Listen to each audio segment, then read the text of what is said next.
Votre attention s'il vous plaît. Cet élément est en français. Contactez-nous pour savoir s'il est aussi disponible en la langue de votre préférence. Veuillez aussi noter qu'il est en audio uniquement. Dépourvu de ce fait d'image originaire. Évangile-éternel.com. Si c'est l'évangile éternel que vous recherchez, alors c'est ici. ChristEquality.com. Les cieux sont à la portée de votre main, juste par un simple clic de la souris. La rubrique Pasteur et vous présente aujourd'hui l'homme de Dieu, le bien-aimé, l'apôtre Blanchard Ingela, ministre de l'Évangile éternel. Recherchez-vous les enseignements de l'apôtre Blanchard Ingela? Allez sur ChristEquality.com ou sur evangileeternel.com/blancharengala.html. Les enseignements sont disponibles en texte, audio et vidéo. Surtout, ne partez point sans souscrire à l'une de nos chaînes YouTube qui correspond à votre version linguistique. Souscrivez s'il vous plaît. Bonne édification au nom de notre commun Seigneur et Dieu Jésus-Christ. Amen. Que la paix, la grâce, la miséricorde, l'amour, l'assistance, la lumière du Saint-Esprit soit le partage de chacun de vous, mes très chers compatriotes célestes, dans le puissant et glorieux nom de notre Seigneur Jésus-Christ. Exode des bois, depuis Tyr jusqu'à Jaffo. Audio numéro 5. Les Écritures, passons à la lecture de la parole de Dieu. 2 Chroniques, chapitre 2, je commence la lecture au 3e verset.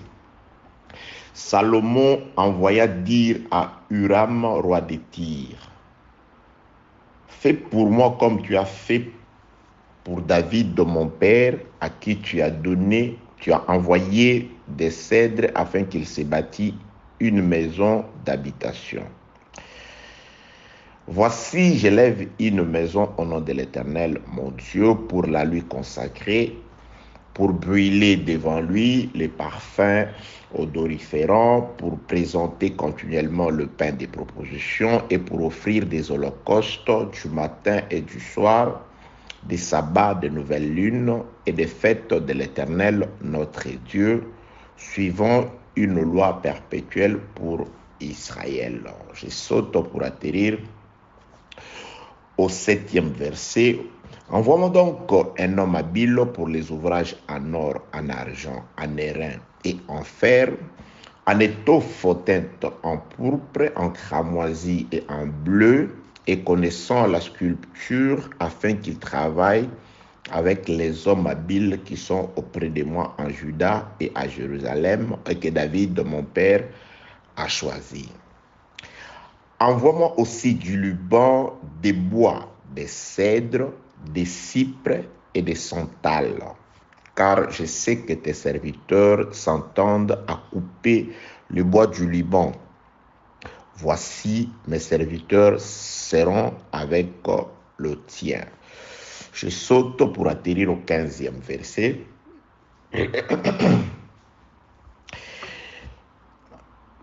Maintenant que mon Seigneur envoie à ses serviteurs les froment, l'orge, l'huile et le vin dont tu l'as parlé.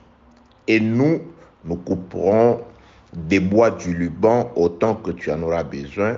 Nous te les expédierons par mer en radeau jusqu'à Jaffo et tu les feras monter à Jérusalem. Très chers compatriotes et concitoyens célestes, il s'agit d'un voyage de masse, c'est ce qu'on appelle communément exode. Exode de bois veut tout simplement dire le déplacement des bois d'un pays vers un autre. Il s'agit du roi Salomon, fils de David, qui avait reçu l'ordre de son père David de pouvoir édifier une maison à l'honneur de l'Éternel. Pour exécuter cet ouvrage, selon les plans de Dieu, écrit de sa propre main, de la main de Dieu, que Dieu a remis ensuite à David, que David va léguer à son fils. Salomon, selon ses plans, les arbres devraient partir de Tyr. Tyr et Sidon, c'est des nations païennes. Je dis païennes à cette époque par rapport au fait que Dieu avait choisi Israël pour nation en partant d'Abraham qu'il avait choisi, à qui il a fait des promesses. D'Abraham est sorti Isaac, de Isaac Jacob, de Jacob les 12, des 12 depuis l'Égypte, Dieu s'est fait une nation. Il a fait sortir cette nation par Moïse et Aaron. Il les a conduits pendant 40 ans au désert, afin il leur a donné une nation, la terre de Canaan. Que la paix, la grâce et la miséricorde de Dieu soient avec vous. Salomon, pour la construction de sa maison, il s'adresse au roi de Tyr, au roi qui s'appelait un certain Huram. Il va demander, premièrement, un homme habile, un ingénieur, un conducteur de travaux, un savant en quelque sorte, parce que c'est un homme qui savait tout faire en matière de construction. Un architecte et un constructeur véritable qui devait partir de Tyr. Et à part les constructeurs, les conducteurs de travaux, l'homme habile, il avait aussi besoin que de Tyr, qu'on puisse couper pour lui par des serviteurs connaissant leur travail, des coupeurs de bois professionnels, selon que Dieu, comme Salomon le dit, tes serviteurs s'entendent à couper le bois du Liban, des connaisseurs de la forêt du Liban, qui devaient couper 3 catégories, 3 espèces de bois différents pour Salomon. Salomon a précisé qu'il n'avait besoin que de bois de cèdre, de cypre et de santal. Rien que ces 3 espèces de bois. Et on a tracé les trajectoires par lesquelles le bois devrait quitter la terre païenne de Tyr pour arriver à Jérusalem. Les bois sont coupés à Tyr, on les place dans la mer sous forme de radeaux, entassés sous forme de radeaux. Le bois réalise le déplacement, la navigation depuis Tyr jusqu'à un port nommé Jaffo par voie maritime sous forme de radeaux. Et lorsque les bois arrivent à Tyr, les radeaux, plutôt à Jaffo, les radeaux sont déliés, et c'est là Salomon le fait monter chez lui à Jérusalem. Que la paix, la grâce et la miséricorde de Dieu soient avec vous. Nous avons dit ceci dans les audios précédents. Le problème, c'est la construction du temple. Et nous avons déjà compris qu'on n'a pas vraiment donné des explications qui attestent noir sur blanc dans les Écritures que le bois pouvait aussi parler, désigner les hommes. Mais nous avons déjà compris que Dieu ne se met pas vraiment en peine de bois ni des animaux. Quand il parlait, c'était un langage par lequel il voulait parler des hommes. Jésus-Christ arrive dans une ville, on lui présente un aveugle. Il prend cet aveugle, il le conduit hors de la ville. Lorsque le Seigneur conduit cet aveugle hors de la ville, il lui impose les mains pour la première fois. Il pose la question à l'aveugle. Vois-tu quelque chose? L'aveugle répond au Seigneur. Effectivement, je vois les hommes, mais comme des arbres. C'est alors que Jésus-Christ va prier pour lui pour la seconde fois. C'est après la seconde prière que cet homme aura une vision claire. Il verra l'homme à la place de l'homme. Qu'est-ce que nous pouvons comprendre par là? Jésus-Christ a illustré tout simplement l'évolution spirituelle de l'homme. Au départ, l'homme voyait, car c'est aveugle. Comment pouvait-il reconnaître, faire cette distinction, dire je vois les hommes, mais comme les arbres? Comment pouvait-il connaître la forme de l'arbre, la différence entre l'homme et l'arbre, pour établir cette différence si cet homme, avant de devenir aveugle, n'était pas d'abord voyant? Parce qu'il ne pouvait pas dire, il pouvait dire oui, je vois des choses. S'il était né aveugle, ça veut tout simplement dire que cet homme connaissait avant ce qu'était un homme et ce qu'était un arbre. Il avait cette différence en tête. Il est devenu aveugle pendant un temps, et quand on a prié pour lui, pour la première fois, quand Jésus-Christ lui a imposé les mains, il peut voir, mais il n'est pas satisfait parce qu'il dit, je vois certainement, mais ce que je vois, des hommes, ils ont la forme des arbres. Donc cet homme, nous comprenons, c'est tout simplement Adam. Adam voyait avant. Qu'est-ce qu'Adam voyait? Il voyait l'arbre de vie. Il voyait Dieu, il était avec Dieu. Il avait les yeux ouverts pour contempler Dieu. Mais quand il a péché, Adam est devenu aveugle. Il ne pouvait plus voir Dieu, car est aveugle celui qui est éloigné de l'arbre de vie. Jésus-Christ appelait Israël aveugle parce que l'arbre de vie leur a rendu visite, mais ils ne pouvaient pas le voir. C'est ça être aveugle. Vous avez l'enseignement, vous avez les Écritures, mais vous ne voyez pas Christ, vous ne voyez pas Dieu.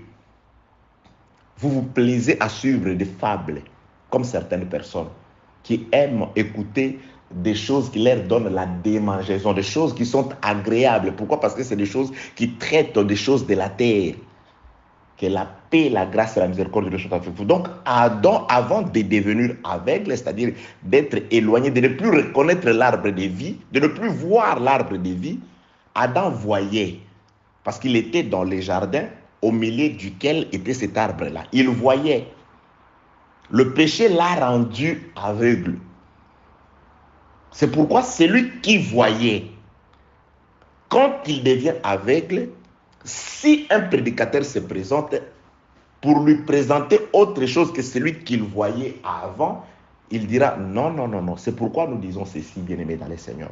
Pour vous, les élus, pour vous qui avez été avec Dieu à l'éternité, vous n'avez pas besoin qu'on vous enseigne autre chose, parce que la vérité, vous l'avez. Moi, j'ai dit, quand je parle, en soi, je n'enseigne pas d'autre chose, que je ne fais que dépoussiérer. Je vous aide juste à découvrir ce que vous sachiez déjà. La vérité, vous l'avez. La foi, vous l'avez. Moi, je vous aide tout simplement à découvrir ce que vous êtes. La parole de Dieu, bien-aimé dans le Seigneur, c'est comme la pluie qui vient juste manifester la nature de la sémence qui a été mise à terre. Si c'est la foi qui a été mise en vous comme sémence, quand je parle, la parole, l'enseignement ne fait que stimuler votre vraie nature. Que la paix, la grâce et la miséricorde de Dieu soient avec vous. C'est pourquoi cet homme, quand on a prié pour lui, il ne pouvait pas se contenter de la première prière de Jésus-Christ. Dire non, je peux voir. Il dit non, je vois. Pasteur, tu prêches, tu parles de Jésus, mais ce que tu dis semble un peu tordu. Il y a des hommes qui sont comme ça. Moi, je vais toujours donner cet exemple. Bien aimé, tel que je suis là, je ne connais pas le nom de l'empereur du Japon. Mais si tu me disais qu'il s'appelle Emmanuel Macron, je te dirais non. Alors, ne me pose même pas la question, si ce n'est pas Emmanuel Macron, c'est que je te dirais, je ne connais pas le nom de l'empereur du Japon, mais je sais que ce n'est pas Emmanuel Macron. Mais je ne connais pas qui est comment s'appelle comment je peux dire, l'empereur du Japon, oui, Le président béninois, c'est Yaya Boni, je crois. Le président, je sais pas, il y a des choses que je ne connais pas, mais si tu m'apportes une mauvaise solution, je dirais non, c'est pas ça. Que la paix, la grâce et la miséricorde de Dieu soient avec vous au nom de Jésus-Christ. Mais je ne connais pas le souverain de la Hollande là-bas. Je ne connais pas comment il s'appelle, c'est lui qui règne là-bas. C'est un royaume, je crois, la Hollande. Oui, je ne connais pas, mais je sais que ce n'est pas Félix Tshisekedi. Si tu me dis qu'il s'appelle Denis Sassou Nguesso, je dis non. Que la paix, la grâce et la miséricorde de Dieu soient avec vous. Ok. Jésus-Christ, il a fait sortir cet aveugle de la ville. Il prie pour lui, il lui impose les mains pour la première fois. L'aveugle voit, mais il voit dans la première prière, lors de la première prière, il voit des hommes comme des arbres. C'est pourquoi j'ai dit qu'il s'agit d'Adam. Adam voyait. Il savait ce que c'est que l'arbre de vie. Il a perdu la vision par le péché, l'aveuglement, le fait d'être éloigné, d'être chassé de l'arbre de vie. Et lorsque Dieu est venu pour prier pour Adam, il a fait sortir du monde, c'est-à-dire il a fait sortir de l'Égypte. Il fait sortir Adam de l'Égypte.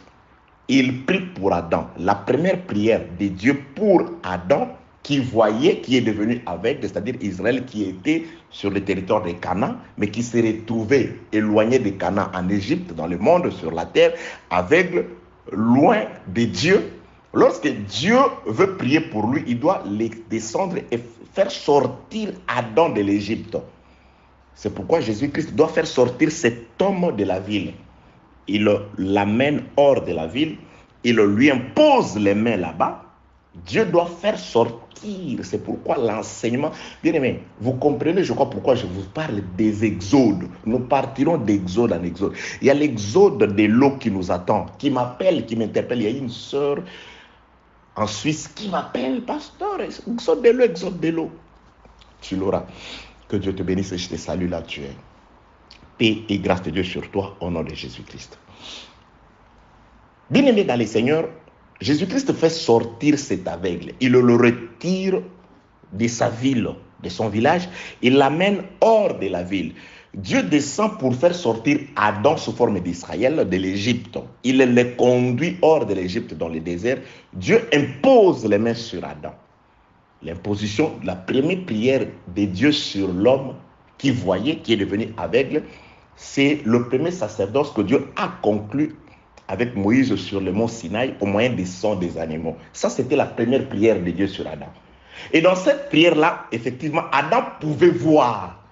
Mais dans la première vision, la loi ne donne pas une vision claire des choses. Dans la loi, Dieu représente la réalité par l'ombre. Qu'est-ce que je veux dire? Oui, dans la loi, lorsque Dieu voulait parler des hommes, souvent il donnait l'exemple par les animaux, par les choses de la terre. Le frère Paul le dit à Timothée. Il prend l'exemple de la loi qui disait « Tu n'amuseras pas le bœuf quand il foule les grains ». Il pose la question à Timothée. Dieu se met-il en peine des animaux? Je crois aux Corinthiens. C'est de nous qui sommes dispensataires de grâce que Dieu voulait parler, que l'ouvrier mérite son salaire. C'est-à-dire, le frère Paul interprète, il prend une situation de l'ancienne alliance dans laquelle Dieu a caché la réalité de l'homme. Mais il a représenté l'homme sous forme d'un bœuf, d'un animal. Il y a beaucoup d'exemples dans les Écritures. L'ancienne alliance, Dieu disait, il ne peut pas y avoir deux semences dans un champ. Dieu se mettait-il réellement en peine des champs naturels comme ça, que vous ne pouvez pas avoir dans votre jardin et un seul champ où il y a le maïs et les arachides et consorts? Non. Dieu voulait parler de l'Église et la sémence comme la parole, comme la pensée de Christ, la seule pensée de Jésus-Christ. Donc, la première prière, les sacerdoces de la loi, parlaient des choses de la terre. Raison pour laquelle aussi Joseph doit rêver 2 fois. La première fois, il va voir une vision terrestre. Il va voir des épis de la terre, les choses de la terre, qui adorent un autre épi. Un autre épi. C'est-à-dire, il dit, on était en train d'attacher des gerbes. Vos gerbes adoraient ma gerbe. dans cette première vision de Joseph, il voit des gerbes qui adorent des gerbes, c'est-à-dire le peuple de l'ombre qui adore Joseph, mais sous forme de gerbes. C'est pourquoi dans la seconde vision, il verra les choses pas de la terre, du ciel. Il va voir les soleils, la lune et les étoiles m'adorer, il dit adorer l'homme. Dans la première vision, Joseph aussi est représenté sous forme de gerbes. Mais dans la seconde vision, les choses du ciel, les réalités du ciel, les étoiles du ciel, la lune et les étoiles n'adorent plus une étoile, mais Joseph dit m'adorer moi. C'est-à-dire, lorsque Jésus-Christ, Dieu va prier pour Adam pour la seconde fois, quand nous avons la prière de Sinaï, l'alliance de Sinaï, et nous avons la prière de Golgotha. La prière de Golgotha, la seconde alliance, c'est là où Dieu va prier pour la seconde fois pour Adam. Et quand Dieu prie pour Adam, là, l'adoration, nous n'adorons plus l'ombre. On n'adore plus la gerbe. On va adorer l'homme Joseph en réalité. Or, le véritable Joseph aujourd'hui, c'est le Seigneur Jésus-Christ, lesquels dans l'ombre étaient représentés sous forme de gerbe. Dieu pouvait parler aux hommes à travers le feu, à travers un buisson ardent, à travers un homme comme un ange de l'Éternel, à travers ces choses-là. Ça, c'était la gerbe que les autres gerbes adoraient. Mais aujourd'hui, la Jérusalem céleste, représentée par la lune, les soleils et les étoiles, nous adorons l'homme Joseph. C'est ça l'aveugle. Lorsque Jésus-Christ prie pour lui pour la première fois, il doit voir Joseph. Il dit, je vois Joseph comme l'arbre. Je vois les hommes, mais comme des arbres. C'est lorsque Jésus-Christ va prier pour lui pour la seconde fois, alors qu'il verra de manière claire et distincte. Là, il voit, ah, c'est Joseph. Que la paix, la grâce et la miséricorde de Dieu soient avec vous. Les frères de Joseph, quand ils sont venus d'abord, ils se sont courbés devant Joseph, mais sous forme d'un Égyptien. C'est après que Joseph va se révéler à eux. C'est là où ils vont plairer encore. Que la paix, la grâce et la miséricorde de Dieu soient avec vous. Donc là, je suis en train aujourd'hui de nous chercher l'arbre. Pourquoi nous disons que ces arbres qui sont à Tyr peuvent représenter les hommes ou l'homme? Tout simplement parce que lors de la première prière, on voit, mais la vision représente l'homme sous forme d'arbre. Donc, dans la première prière qui est l'ancienne alliance, or, la lettre que nous sommes en train d'étudier ici, cette lettre que nous sommes en train d'étudier des Chroniques, c'est une lettre qui a été donnée au peuple de l'ombre et a été écrite plutôt pendant l'ancienne alliance. C'est pourquoi dans cette lettre-là, le peuple, les hommes sont représentés sous forme des arbres. Donc, quand on dit, nous voyons des arbres à Jaffo, à Tyr plutôt, nous comprenons que ces arbres, en réalité, c'est des hommes, mais lors de la première prière, on le voyait, le peuple d'Israël. Jusqu'à ce jour, la Bible déclare, il y a un voile qui est jeté sur leur visage. Quand ils lisent la loi, ils voient des arbres. C'est pourquoi ils adorent des arbres. Mais nous, en Christ, le voile tombe. Au lieu de voir les arbres de Tyr, nous ne voyons pas des arbres. Parce que ces choses, lorsqu'elles ont été écrites, elles ont été normalement pour notre instruction. Afin que lors de la deuxième prière, nous puissions comprendre la réalité cachée à travers le fait que Salomon est à Jérusalem. Il libère la parole pour qu'on lui fasse venir depuis une terre païenne des bois qui partent de Tyr jusqu'à Jérusalem. Que la paix, la grâce et la miséricorde de Dieu soient avec vous. Israël traverse plutôt la mer Rouge. Lorsqu'il traverse la mer Rouge, on chante la gloire. 3 jours de marche après, Israël a soif. Il tombe devant une source d'eau qui était là. En essayant de goûter cette source d'eau, Israël se rend compte que la source avait l'eau, mais l'eau était amère. C'est ce qui arrive très souvent. Tu te déplaces, tu dis, voilà, je m'en vais en Europe, aux États-Unis, en Afrique, partout. Tu cherches, il n'y a pas une église ici. Tu as soif. Tu veux écouter la parole. Tu veux boire de l'eau. Mais tu arrives sur place, ça m'arrive. Je me dis parfois, ok, je rentre sur YouTube, je vais écouter quelque chose. Je vais écouter une prédication. Tu rentres comme ça, tu vois, évangile éternel, je ne sais pas, parole de Dieu. Mais quand ils partent ici, tu dis non, non, non, ça c'est Mara. L'eau est amère. Le séjour est bon, mais c'est la source. C'est l'eau, c'est l'eau. Le problème, c'est l'eau. L'église est bien construite. Les bâtiments est bien édifiés. Tout est en place. La musique, ok. Les sons, bien réglés. Mais l'eau, non, non, non, non, non. Il faut un plat nouveau avec du sel afin que l'eau soit assainie pour que tout devienne normal, que la paix, la grâce et la miséricorde de soit avec vous. Lorsqu'Israël se retrouve devant cette eau amère, le peuple commence à murmurer. C'est alors que Dieu, très important, lisez bien, Moïse n'est pas allé au hasard chercher un arbre pour... Non, il a pris un arbre. Non, ce n'est pas écrit comme ça. Dieu lui indiqua un bois. Bien aimé, il faut que Dieu t'indique le remède dans les hôpitaux qui se respectent. Lorsque vous avez des problèmes, vous allez... C'est un médecin, un spécialiste qui vous consulte. Le médecin vous consulte, il va prescrire, il va écrire la médication, le traitement. Le médecin écrit.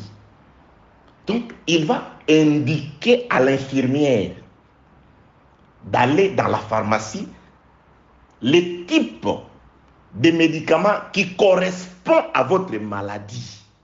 L'infirmière, quand il vous applique ou il vous donne les cachets, est là où il a, l'infirmière, est là où il a ce qu'on appelle la prescription du docteur.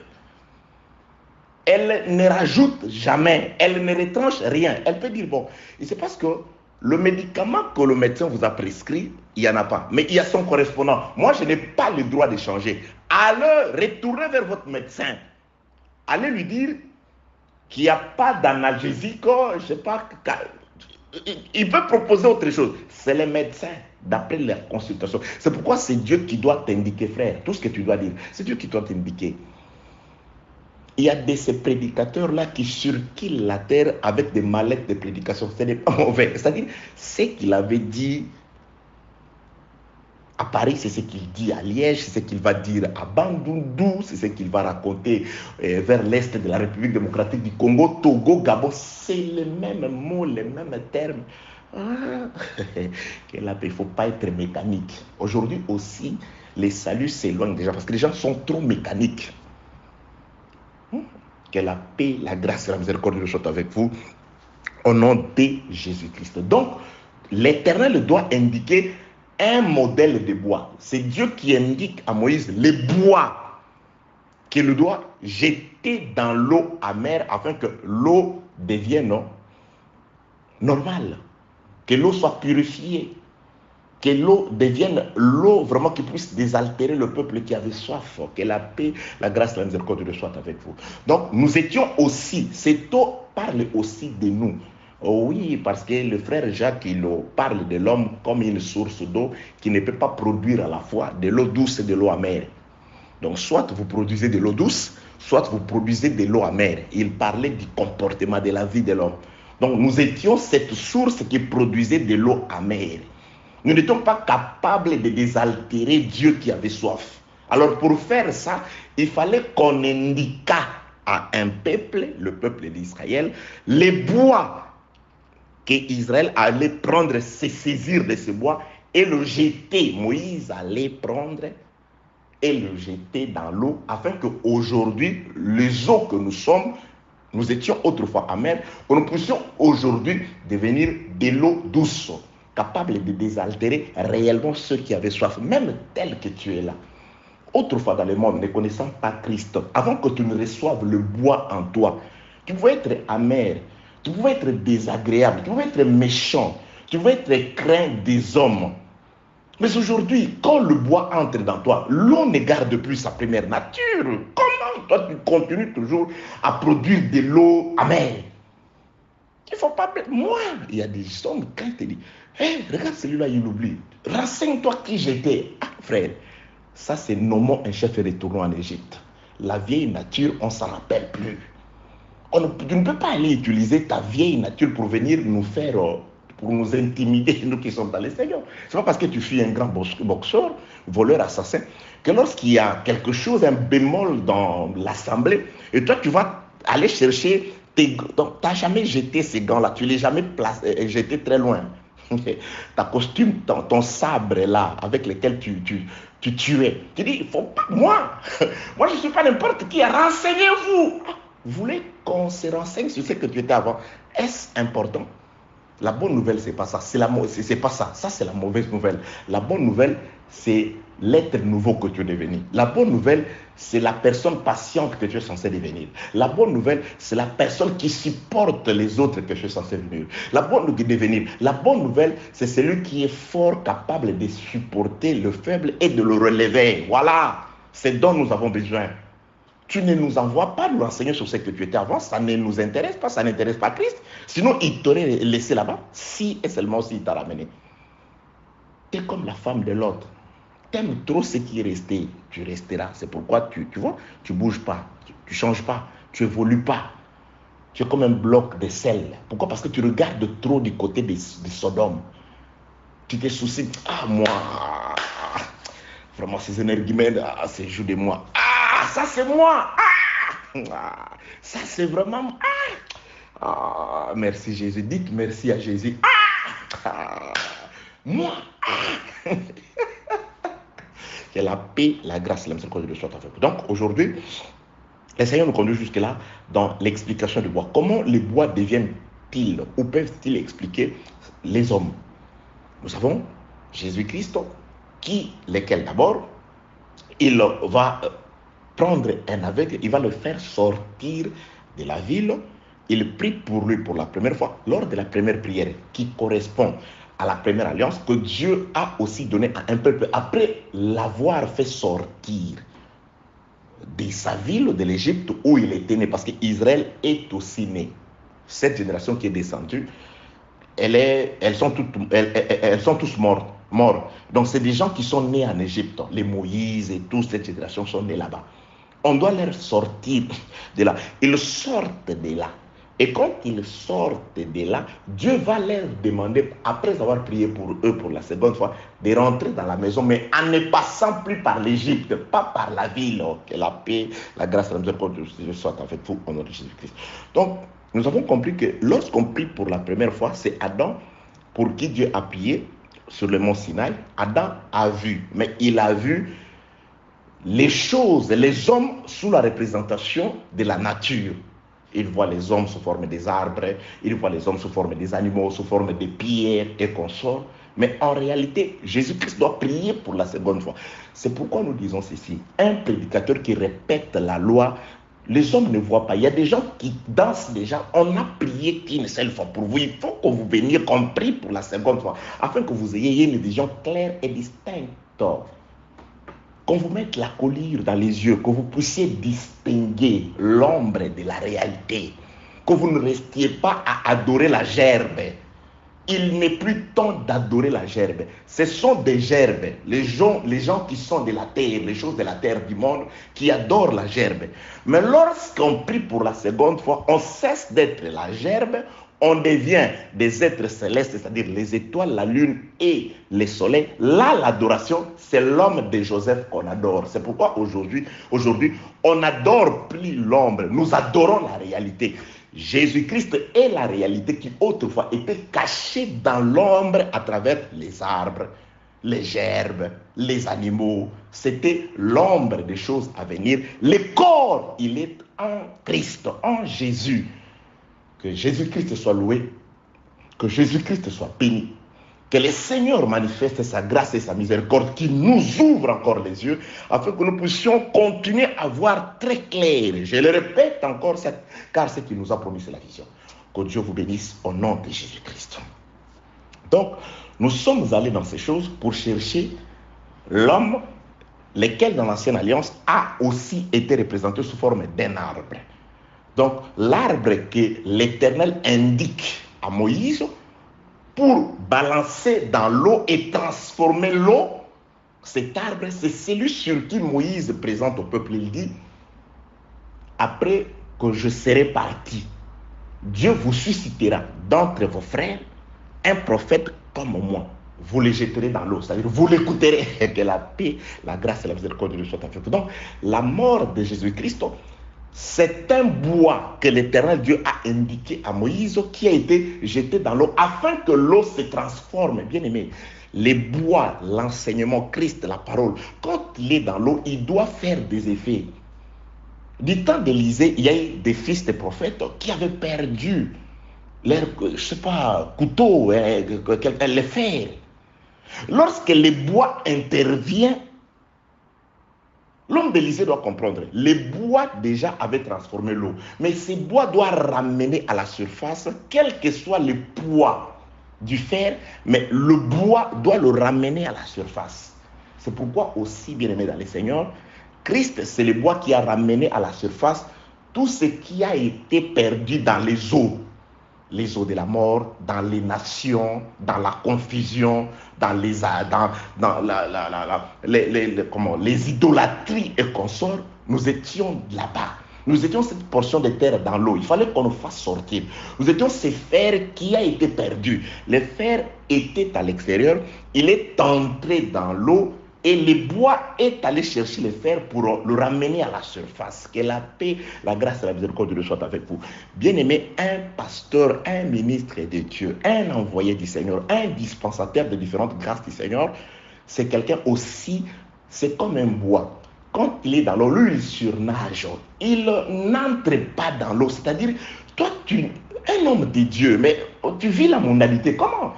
Tu es censé faire sortir, faire émerger le fer, mais c'est toi qu'on retrouve englouti aussi dans la saleté, dans la boue, dans la mondanité, dans le péché. Tu n'es pas différent de ceux que tu prétends sauver. Comment toi tu peux t'hasarder de devenir maître nageur pour sauver les gens qui sont en train de nager ou qui sont en train de pouvoir se noyer si tu ne sais pas nager?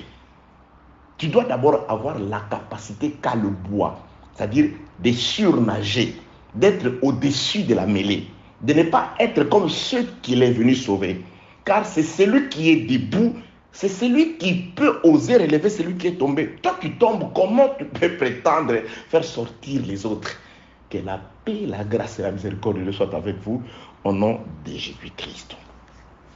Bien-aimés dans le Seigneur, très chers compatriotes célestes, donc nous sommes dans le bois. Donc c'est Jésus-Christ qui nous indique, c'est Jésus-Christ qui est d'abord, lui, le bois. Il l'a dit, il y a plusieurs passages des Écritures, vous le savez déjà.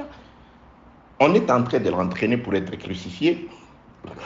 Les femmes de Jérusalem pleurent après lui. Il dit, femmes, ne pleurez pas après moi, mais pleurez sur vous et sur vos enfants. Car si l'on fait ça, à moi qui suis un bois vert, à combien de fortes raisons ils le feront sur vous qui êtes des bois secs. Vous comprenez? Donc Israël, aujourd'hui, est resté de bois secs. On n'est plus de bois secs, nous. Avant, Jésus-Christ était le seul bois vert. Nous étions tous des bois secs.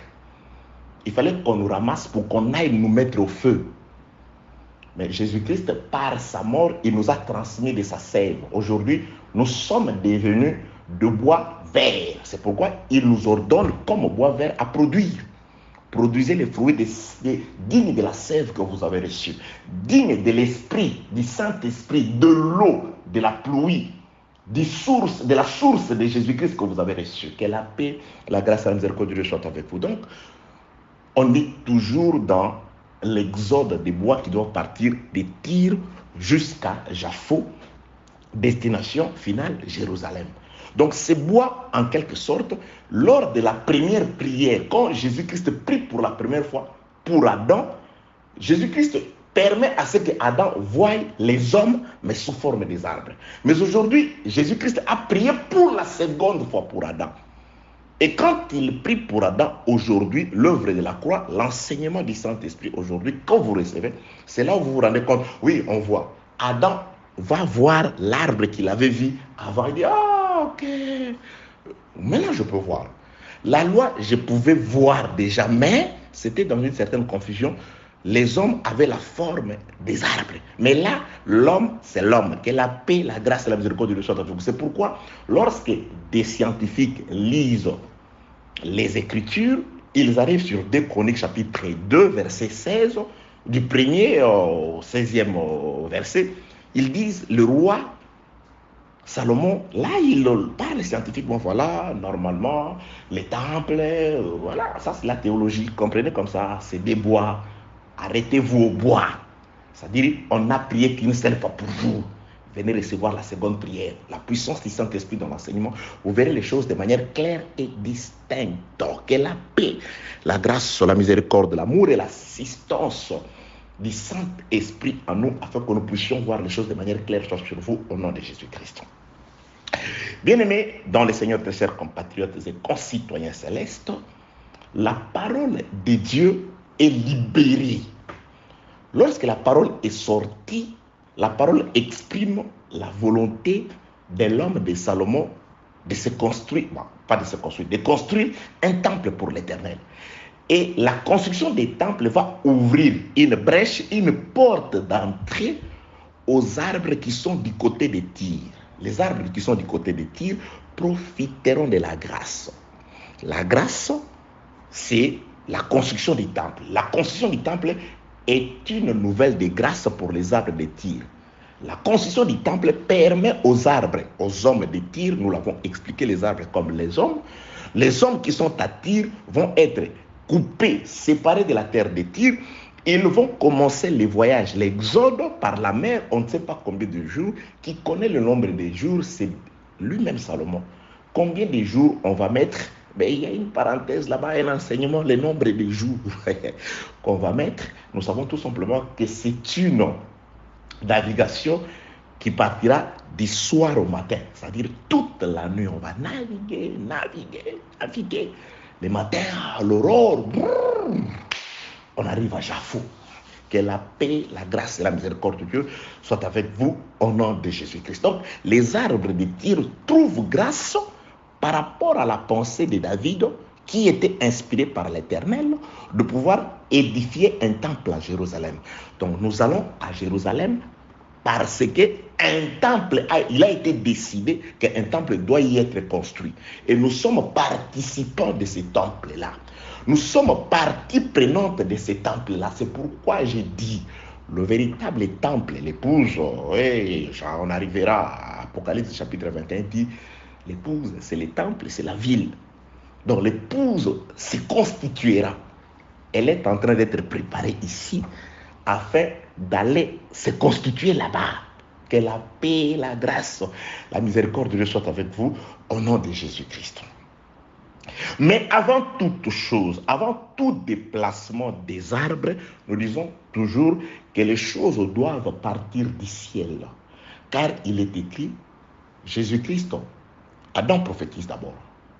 C'est pourquoi l'homme quittera son père et sa mère, s'attachera à sa femme et les deux deviendront une seule chair.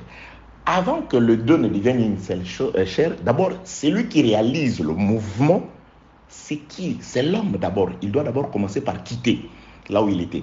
C'est pourquoi le véritable homme qui a quitté, c'est la pluie. Homme, c'est la pluie. Oui, les Français, the rain in English, the rain, la pluie. Chuva en portugais. Chaiu, chinois. Taiu, yoyu, achaiu.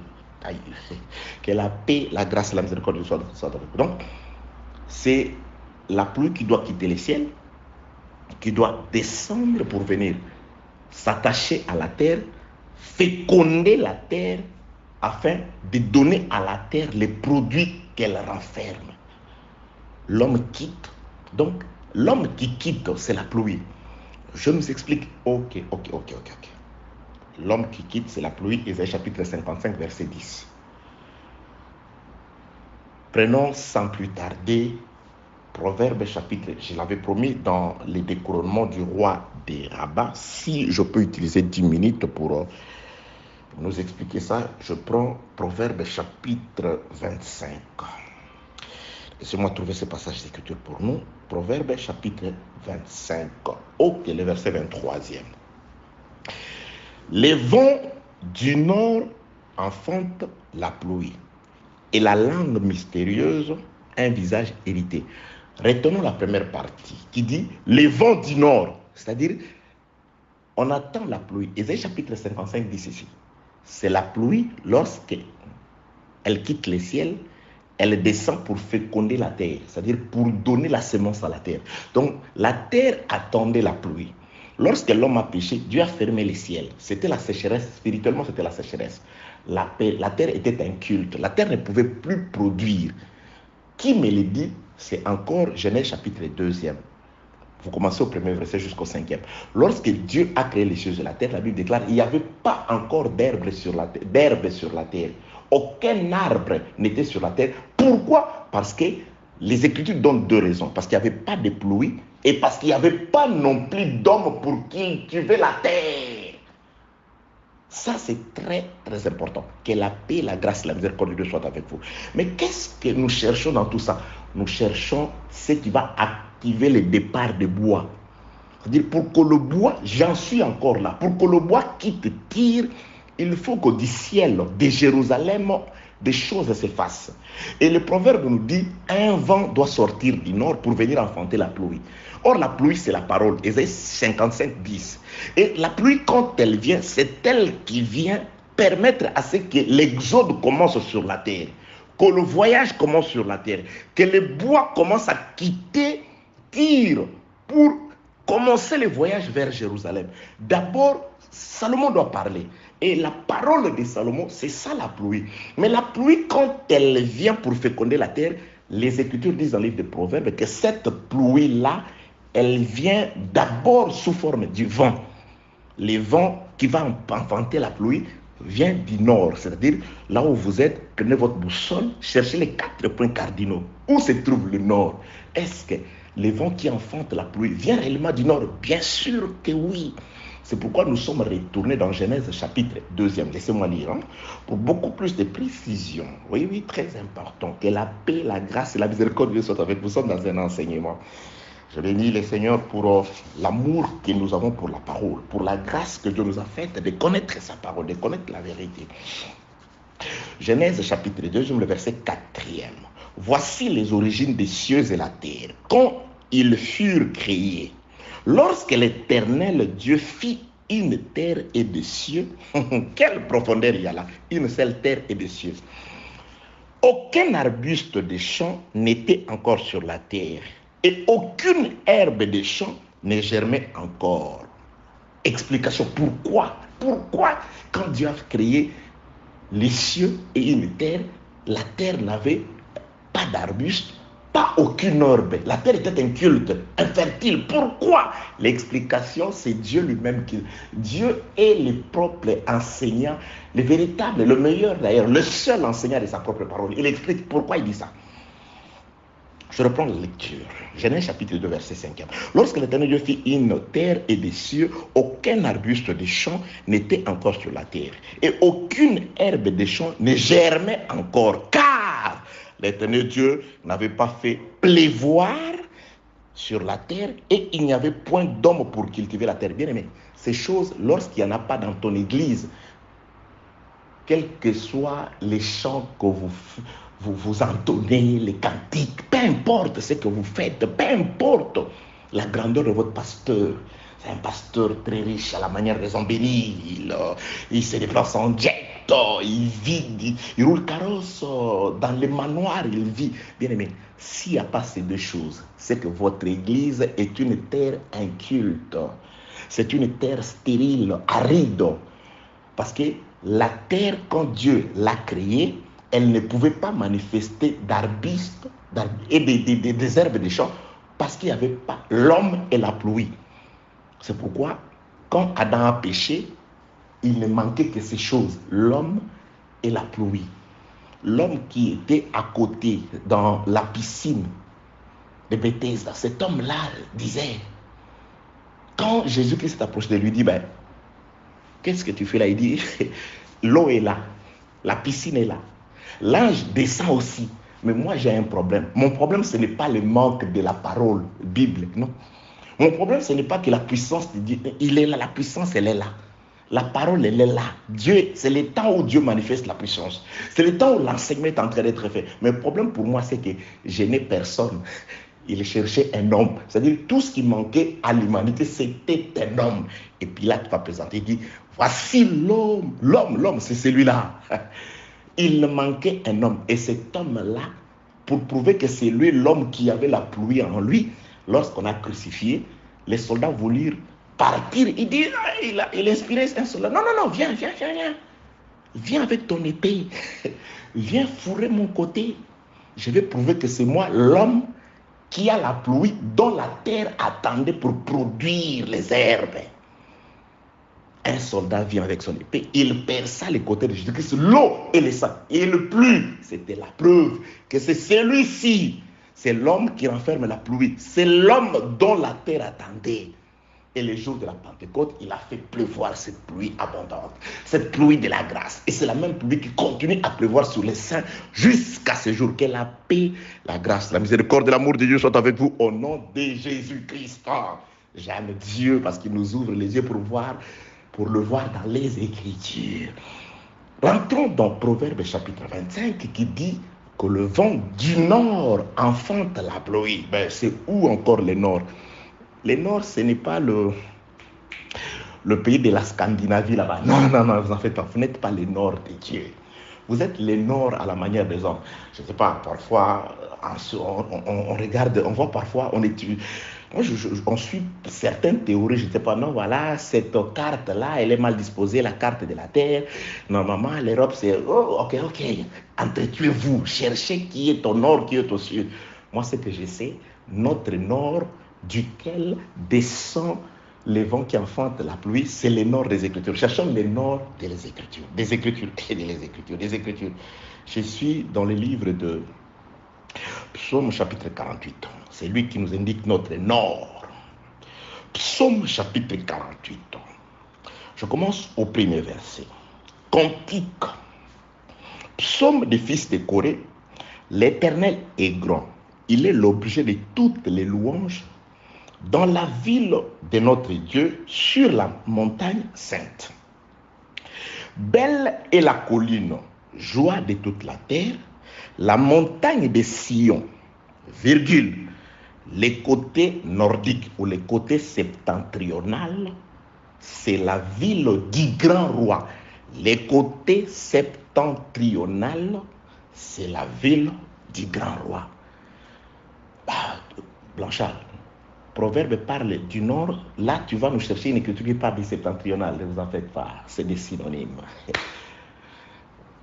On dit parfois Orient, Orient veut dire Est, on peut parler de l'Est comme de l'Orient. On dit parfois Occident, Occident veut parler de l'Ouest.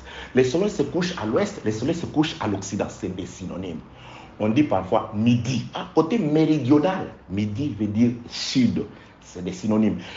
Ils sont dans la navigation, on emploie parfois des termes comme ça, méridional, le méridien, midi, orient. On dit parfois septentrion, ça veut dire nord. C'est des synonymes, allez voir dans les dictionnaires, nord, virgule, septentrion, midi, méridional, ça veut dire sud, orient, ça veut dire est. Il y a des termes tels que gauche, droite, bâbord, tribord, que la paix, la grâce et la miséricorde de Dieu soient avec vous au nom de Jésus-Christ. Donc, je reviens, c'est juste une explication pour nous aider à comprendre la pensée du Seigneur. Belle, psaume 48, verset 2e, belle est la colline, joie de toute la terre, la montagne de Sion, les côtés septentrional, les côtés nord, c'est la ville du grand roi. Côté nord, le nord, là-bas, c'est la ville du grand roi. Au nord, c'est la ville du grand roi. Un autre enseignement, nous parlerons du nord. Parce qu'il y a quelque part où Job est en train de chercher Dieu. Dit, je cherche Dieu, je ne le trouve pas. J'y vais au nord, il est occupé. Ça veut dire quoi? Job dit, quand il est allé au nord, il a trouvé Dieu occupé. C'est un enseignement, c'est une nourriture pour vous. Priez, lisez, craignez Dieu, Dieu va vous ouvrir les yeux, Dieu va vous aider dans le domaine qu'il veut que vous excellez. Si Dieu ne vous voit pas comme prédicateur bien-aimé, vous pouvez gêner, prier. Dieu dans sa grâce, dans sa miséricorde, il va vous indiquer là où il voulait que vous soyez, afin que vous puissiez réussir, ou que vous soyez utile pour le corps, et que vous soyez utile pour l'œuvre de Dieu. Il y a des gens qui veulent être là où Dieu ne les voit pas. Que la paix, la grâce et la miséricorde de Dieu soient avec vous. Donc, la ville du grand roi, c'est Jérusalem. C'est Dieu qui le dit. Ne j'irai pas par Jérusalem, c'est la ville du grand roi. La ville du grand roi, c'est Jérusalem. D'après les Écritures, les positionnements dans la boussole de Dieu de Jérusalem, c'est au nord, c'est du côté septentrional. Alors, Marion savait que c'est que le frère qui écrit la lettre des Proverbes 25 dit, 25-23, du côté septentrional, c'est de là qu'un vent doit sortir, et ce vent-là, c'est lui qui va venir enfanter la pluie. La terre attend la pluie pour féconder. Mais lorsque la pluie vient, elle vient sous forme d'un vent. Et ce vent-là, sa destination, son origine, son pays d'origine, il doit venir du septentrion du nord. Or, le nord de Dieu, il y a une ville. C'est pourquoi le véritable vent qui vient enfanter des pluies, il doit sortir de Jérusalem. C'est pourquoi le vent qui vient enfanter la pluie dans le pays de Tyr, pour permettre la sortie des bois, doit sortir de Jérusalem. Alléluia, je bénis Dieu. Que Dieu soit loué, que Dieu soit béni, que Dieu soit glorifié. Jésus-Christ est le vent. Ah, Jésus-Christ c'est le vent. Ça, c'est pas moi. Jean chapitre 3e. Je nous prends juste 2-3 minutes. Jean chapitre 3e. Jean chapitre 3e. Hein? Jean chapitre 3e. Ok. Jésus-Christ est en conversation avec un grand docteur de la loi, un pharisien nommé Nicodème. Descendons dans le 8e verset du 3e chapitre du livre du frère Jean. Jean 3, 8. Le vent souffle où il veut, et tu entends le bruit, mais tu ne sais d'où. Là, il ne s'adresse pas à Blanchard, il s'adresse à Nicodème, un grand docteur d'Israël qui ignore la nouvelle naissance. Parce que moi, par la grâce, toi et moi, il nous a donné l'intelligence pour connaître la nouvelle naissance. C'est-à-dire, nous, par le Saint-Esprit, nous connaissons l'origine et la destination du vent. Nous connaissons le voyage du vent. C'est ce que nous sommes en train de vous enseigner. Mais Nicodème, avant la mort de Jésus, ce n'était pas seulement Nicodème, même ses propres apôtres, même ses propres disciples. Les Écritures disent qu'ils ne croyaient pas non plus en lui. Avant qu'il ne meure, ils avaient des doutes. Donc, ils ne connaissaient pas l'origine de Jésus, le vent, qui sort de Septentrion. Et ils ne connaissaient pas non plus où il allait. Un jour, il a tenté de leur parler de sa destination. Il dit, bon, allons à Jérusalem afin que le Fils de l'homme y soit tué. Pierre, il ne comprend pas. Il dit, ne plaise à Dieu, tu ne mourras pas. C'est-à-dire, il ne comprenait pas aussi qu'il était venu pour mourir. Que la paix, la grâce et la miséricorde de Dieu soient avec. Car le vent doit enfanter la pluie. Mais le vent n'enfante pas la pluie du vent. Le vent doit monter sur la croix. Le vent doit mourir et on doit le percer afin que la pluie sorte. Et Blanchard, et Pierre, et Paul, et Jean, et Jacques puissions recevoir la pluie afin que comme terre, nous puissions manifester de l'herbe, des arbustes, des fruits aujourd'hui. Nous produisons les fruits. Je vous enseigne parce qu'il y a un vent qui a enfanté la pluie là-bas. Quand il s'est endormi, parce qu'Adam ne peut pas enfanter la véritable pluie qui est la femme, parce que nous sommes aussi la manifestation de la pluie, de la vie. Si Adam ne se couche pas, il doit dormir. Dieu doit l'enfoncer dans un profond sommeil. Que la paix de Dieu soit avec vous au nom de Jésus-Christ. Je rentre dans la conversation entre Jésus-Christ et l'homme de Nicodème. Jean chapitre 3, verset 8. Le vent souffle où il veut, et tu entends, toi Nicodème, tu entends le bruit. Mais tu ne sais d'où il vient, ni où il va. Il en est ainsi de tout homme qui est né de l'esprit. Or, quand il parlait, là, il n'y avait qu'un seul homme qui était né de l'esprit. C'était lui, le seul. Le seul en qui a habité toute la plénitude de l'esprit de Dieu. C'était lui. Donc, il est ce vent-là. Il dit, Nicodème, les vents, toi tu entends seulement je parle. Je t'émerveille. je fais des miracles, vous êtes émerveillés. Mais en soi, vous ignorez d'où je suis venu, ni où je vais. Jésus-Christ confirme que quand il parlait devant à Nicodème, il parlait de lui. Allons-y chercher dans les Écritures. Je relis. Que la paix et la grâce de Dieu soient avec vous.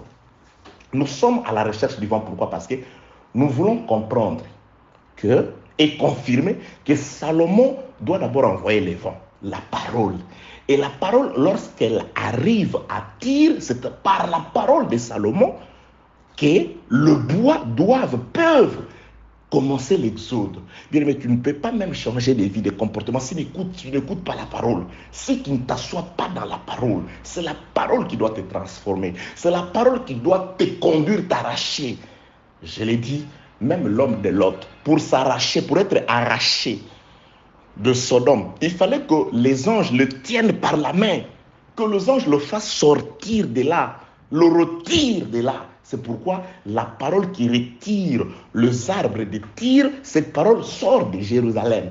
Jérusalem, c'est la ville du grand roi. Et Jérusalem, d'après les Écritures, c'est ça la ville septentrionale. C'est ça la ville du nord. Et Proverbe dit, de cette ville doit sortir un homme comme pluie qui doit venir enfanter la pluie, comme vent qui doit venir enfanter la pluie à la croix, à la mort.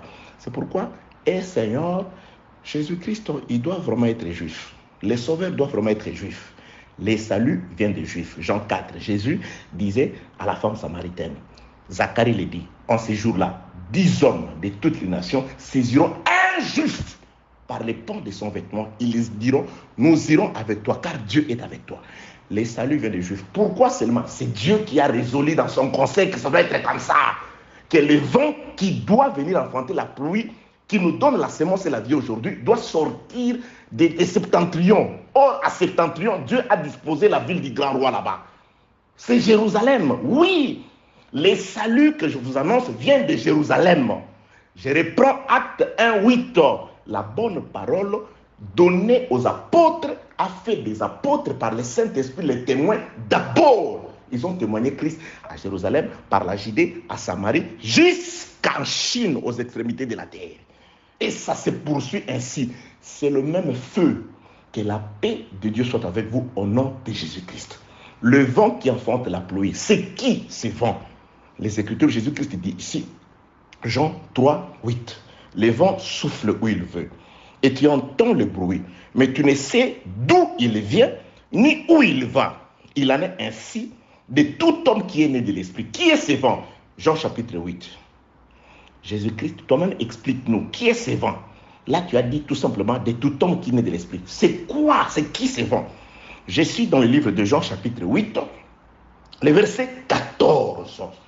Jésus leur répondit. Là, Jésus-Christ vient dire aux Juifs qui est ce vent dont eux ignorent d'où il est venu, ni où il va. Ils ne connaissent pas, ils ont vu Jésus. C'est pourquoi un jour, lorsqu'il leur a dit, je suis le pain qui est descendu du ciel, il dit, bah là, c'est un menteur. Nous connaissons son père, nous connaissons son frère, son père, ses frères. Bon, ils n'ont pas payé. Il dit, ses frères et sœurs, ne sont-ils pas au milieu de nous? Ils ignoraient l'origine et la destination du vent. Jusqu'à ce jour, il y a des gens qui ignorent l'origine et la destination du vent. Il y a des prédicateurs, quand ils enseignent, vous vous posez la question, mes frères, oui, bien aimé, la prédication, l'enseignement, l'exhortation doit avoir un objectif. Le Saint-Esprit met à tout prédicateur l'objectif de ce qu'il dit. Ça nous amène où? Même la manière des hommes, on doit se poser cette question. Frère, ce que tu dis pour nous amener où? Parce qu'il y a aussi les malades. Il veut sanctifier l'impudicité, il veut sanctifier la légèreté de la chair, il veut sanctifier son incapacité à pouvoir se tenir debout. Il vous fabrique des enseignements. Il y a des gens, il veut justifier sa cupidité. Il vous fabrique des enseignements. Voilà, prédication, enseignement. Il y a même des gens aujourd'hui, j'ai dit c'est honteux. Si vous voulez construire les temples, n'appelez pas les prédicateurs pour vous aider à récolter l'argent. Qu'on prêche normalement et à la fin vous expliquer, Dieu va toucher les cœurs des gens par rapport à ces projets. On va donner ce qui est utile. Il ne faut pas dire, frère, voilà, je voudrais voyager, donnez-moi l'enseignement. frère prédicateur qui voyage pour ça. Moi, je vais me marier, donnez-moi l'enseignement. Aujourd'hui, les gens se le disent même sans scrupule. Est-ce que ai-je dit qu'on ne doit pas aider quelqu'un? On doit aider quelqu'un, mais ça ne doit pas être le mobile. Parce que le frère Paul, dont il dit être le imitateur, il dit notre prédicateur, notre prédication n'a pas eu pour mobile la cupidité. Si tu as besoin de demander, ça c'est autre chose. Mais il ne faut pas focaliser, faire asseoir ton enseignement par rapport à ton projet. Il y a des gens qui lui disent, ah frère, j'ai un problème là-bas, et vous me laissez comme ça, donne-moi l'enseignement, je vais résoudre ce problème que j'ai. Vous voyez l'objectif, le mobile? Non, j'ai un problème, vous savez, j'ai des difficultés. Mon épouse, mes enfants sont malades, ils ont un problème. Donne-moi, je vais prêcher, on va me donner quelque chose. Ah, c'est ça son objectif, frère. Suis-je en train de dire, parce qu'il y a des gens qui disent ça, suis-je en train de dire qu'on ne doit pas assister quelqu'un? Je ne dis pas ça, mais je dis le mobile. Les mobiles, pourquoi tu demandes l'enseignement? Pourquoi? Dieu est capable de pouvoir te payer sans que tu puisses vraiment avoir ces mobiles-là, que tu puisses mettre à l'avant-plan ces mobiles-là. Justifiez pas le faiblesse. Soyez pas, je répète, comme Saoul, qui veut mourir avec son enfant, c'est-à-dire qui veut partir avec ton église. Ok, Jean chapitre 8, Jésus-Christ, d'abord dans Jean 3, il dit, le vent, vous les Israélites, représentés par toi Nicodème, l'air docteur ici, vous entendez les voix, vous entendez les vents, mais vous ne savez d'où il vient, ni où il va. Il dit, les Israélites entendent le vent, mais ils ignorent l'origine et la destination du vent. Maintenant, Jésus-Christ explique, il dit clairement c'est quoi ces vents dont il parlait à Nicodème. Jean chapitre 8, verset 14. Jésus leur dit, quoique je rende témoignage de moi-même, mon témoignage est vrai, car je sais d'où je suis venu et où je vais. Mais vous ne savez d'où je viens ni où je vais. Là-bas, il s'était présenté sous forme du vent. Ici, il dit clair, moi, Jésus, et mon épouse, moi, Jésus, la tête et le corps et l'église, nous savons d'où je suis venu et où je vais. Un jour, nous parlerons sur le parcours, l'exode de Dieu. Ça, c'est l'exode de Dieu. Il est parti d'où? Il s'en va où? L'exode. Oui, Dieu aussi. Il y a l'exode de Dieu. Il y a l'exode de Dieu aussi. Que la paix, la grâce et la miséricorde de Dieu soient avec vous. Donc là, je suis juste allé aujourd'hui pour nous chercher le vent comme Jésus. Il dit à Nicodème que le vent, on ignore son origine et sa destination. Et s'adressant aux Juifs, Jean 8, il se définit comme ces vents que eux, les Juifs, ignoraient l'origine et la destination, le parcours de Jésus. C'est ce qui leur a échappé. C'est ce qui échappe aujourd'hui à beaucoup de gens. Parce que si vous maîtrisez l'exode de Dieu, vous l'adorez dans ses différentes phases. Vous le suivez dans ses différentes phases. Que la paix, la grâce et la miséricorde de Dieu soient avec vous au nom de Jésus-Christ. Donc là, les vents du nord qui enfantent la pluie, c'est celui dont Israël ignorait l'origine et la destination. Ces vents, c'est le Seigneur Jésus. Et quand Jésus-Christ arrive à la croix, il va enfanter la pluie. Et Israël a refusé cette pluie. Il refuse cette pluie, pourquoi? Parce que Israël doit choisir ce que Jérémie leur avait fait la reproche. Il va refuser la pluie abondante de Christ aujourd'hui pour aller se tailler des citernes crevassées qui ne retiennent pas l'eau. C'est ce temps ici que le peuple abandonne la pluie abondante de Dieu. Ils sont en train de se creuser des citernes crevassées mais qui ne retiennent pas l'eau. Combien de gens, je parle d'Israël à la manière prophétique comme peuple, mais aujourd'hui, combien de gens refusent d'écouter l'enseignement de Jésus-Christ? Combien de gens refusent de nous écouter? D'écouter, quand je parle de nous, je parle de la grâce. Je parle de dispensataires de grâce. Je parle de ceux qui ont été envoyés par le Seigneur pour vous parler, pour vous manifester la pluie abondante sur vous. La parole de la grâce est sur vous. Mais vous vous attachez à des citernes crevassées qui ne retiennent pas l'eau. Oui, les vents du nord enfantent la pluie. Et la pluie est importante. Je finis dans le passage d'écriture que vous savez. C'est quoi le rôle de la pluie? Ésaïe chapitre 55, verset 10. C'est là où je vais chuter. Ésaïe chapitre 55, verset 10. Comme la pluie et la neige descendent des cieux, il n'y retourne sans avoir arrosé, fécondé la terre et fait germer des plantes. Vous voyez, la pluie doit faire germer des plantes. C'est pourquoi Genèse 2, 5 dit, il n'y avait pas de plantes sur la terre parce qu'il n'y avait pas la pluie. Et comment pouvait-il avoir des pluies parce que l'homme n'était pas là? Comment les paralytiques de la piscine, qui étaient au bord de la piscine, pouvaient être jetés dans l'eau et sauvés parce qu'ils n'avaient personne? Ces paralytiques-là ne se plaignaient pas du manque de l'ange. Non, non, non, non, non. Le problème, c'est top. À la manière des hommes aussi. L'enseignement, c'est les temps où la pluie est là. Mais dans certaines églises, cette pluie-là ne vous arrive pas parce que vous n'avez personne. Celui que vous appelez ministre, c'est un animal. Un homme animal. C'est un animal sauvage qui tue, qui vous égare par ce qu'il dit et par ce qu'il fait. Vous comprenez? Ésaïe chapitre 55, verset 10.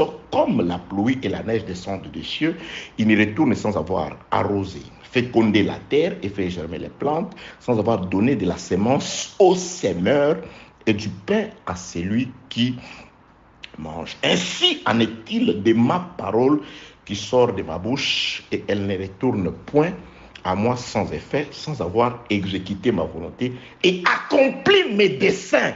Les desseins de la parole qui sort comme la pluie, c'est que un temple doit être édifié à Jérusalem et le dessein est que les serviteurs tyriens doivent être mélangés aux serviteurs qui sont auprès de Salomon afin de pouvoir couper les arbres. Vous voyez les dessins de la parole dans le pays de Tyr, séparer les arbres de la terre, le mettre dans l'eau, les entasser ou les lier sous forme de radeaux, les conduire jusqu'à Japhos, pas dans une autre direction, jusqu'à Japhos.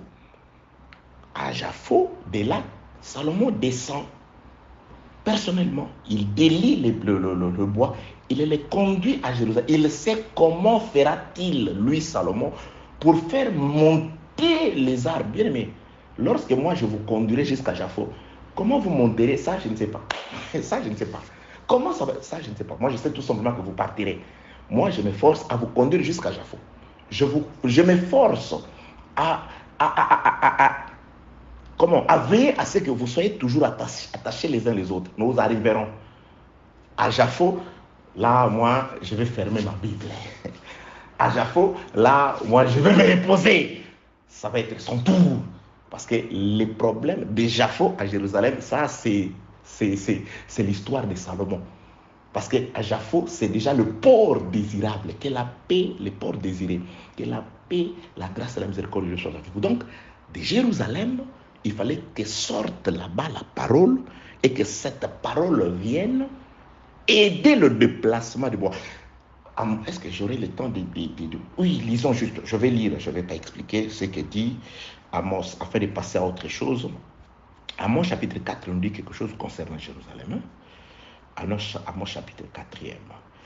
Amos chapitre 4, je commence au premier verset, voilà. Il arrivera dans la suite des temps que la montagne de la maison de l'Éternel, qui est à septentrion, entre guillemets, ce n'est pas écrit, là moi j'ai expliqué, sera fondée sur les sommets des montagnes, qu'elle s'élèvera par-dessus les collines et que le peuple y afflueront. Des nations s'y rendront en foule et diront, venez et montons à Jérusalem, à la montagne de l'Éternel et à la montagne de Dieu de Jacob, afin qu'il nous enseigne ce voie et que nous marchions dans ces sentiers. Car des Sion sortira la loi et de Jérusalem la parole de l'Éternel. Si vous descendez, verset 3, il sera le juge d'un grand nombre de peuples, l'arbitre des nations puissantes, lointaines, et de leurs glaives, ils forgeront des oyaux, et de leurs lances des serpes. Une nation ne tirera plus l'épée contre une nation, et l'on n'apprendra plus la guerre. Cette prophétie s'accomplit en plusieurs phases. du temps des rois de Salomon, elle s'est accomplie en partie. Parce que Salomon a vécu 40 ans de paix. L'Église, aujourd'hui, cette prophétie aussi s'accomplit de manière spirituelle. Et elle s'accomplira totalement au temps appelé règne millénaire. Elle s'accomplit. C'est pourquoi je dis, si vous comprenez l'origine du voyage, de l'exode de Dieu, d'où il est parti et où il va, vous allez faire asseoir toutes les promesses à son temps et à son peuple. Donc aujourd'hui, je voudrais prendre notre part par rapport à cette promesse. Il est venu instaurer la paix. Éphésiens chapitre 2e, attendez. Éphésiens chapitre 2e, je commence au 14e verset. Car il est notre paix, lui qui de deux n'en a fait qu'un, et qui a renversé le mur de séparation, l'inimitié, ayant anéanti par sa chair la loi des ordonnances dont les prescriptions, dans ses prescriptions, afin de créer en lui-même avec le deux un seul homme nouveau et établissant la paix